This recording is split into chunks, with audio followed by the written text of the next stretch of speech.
आपण पाहत आहात दैनंदिन जीवनातील ताज्या घडामोडी न्यूज जंक्शन सोबत। बातमी आपल्या लोकहिताची। स्टारलिंकची भारतात एंट्री, महाराष्ट्र ठरले पहिले राज्य।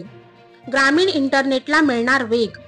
महाराष्ट्र हे एलन मस्क यांच्या स्टारलिंक कंपनी सोबत सॅटेलाइट आधारित इंटरनेट सेवांसाठी करार करणारे भारतातील पहिले राज्य ठरले आहे। राज्य सरकारने Starlink satellite communication private limited सोबत लेटर ऑफ इंटेंट वर स्वाक्षरी केली आहे। या करारांतर्गत ग्रामीण आणि दुर्गम भागामध्ये विशेषतः गडचिरोली, नंदुरबार, धाराशिव आणि वाशिम या जिल्ह्यामध्ये हाय स्पीड इंटरनेट सेवा सुरू करण्यात येणार आहे। ही योजना राज्याच्या डिजिटल महाराष्ट्र मिशनचा भाग असून मर्यादित नेटवर्क असलेल्या भागांमध्ये डिजिटल कनेक्टिव्हिटी मजबूत करण्याचे उद्दिष्ट आहे।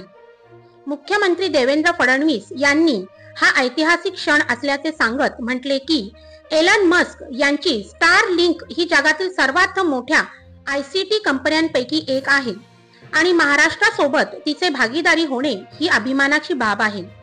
इकॉनॉमिक टाइम्स नुसार स्टारलिंक भारतात मुंबई, नोएडा, कोलकाता, चंदीगड आणि लखनौसह 9 सॅटेलाइट गेटवे स्टेशन उभारत आहे। 2026च्या सुरुवातीला व्यावसायिक सेवा सुरू करण्याची तयारी असलेली ही कंपनी जिओ सॅटेलाइट आणि युटेलास्ट वन वेब शी स्पर्धा करणार असून देशातील अतिदुर्गम भागामध्ये वेगवान आणि विश्वसनीय इंटरनेट पोहोचवण्याचे उद्दिष्ट ठेवत आहे। अशाच राज्य आणि देशातील ताज्या घडामोडी पाहण्यासाठी आपल्या न्यूज जंक्शन चॅनलला लाईक, सबस्क्राइब करून बेल आयकॉनला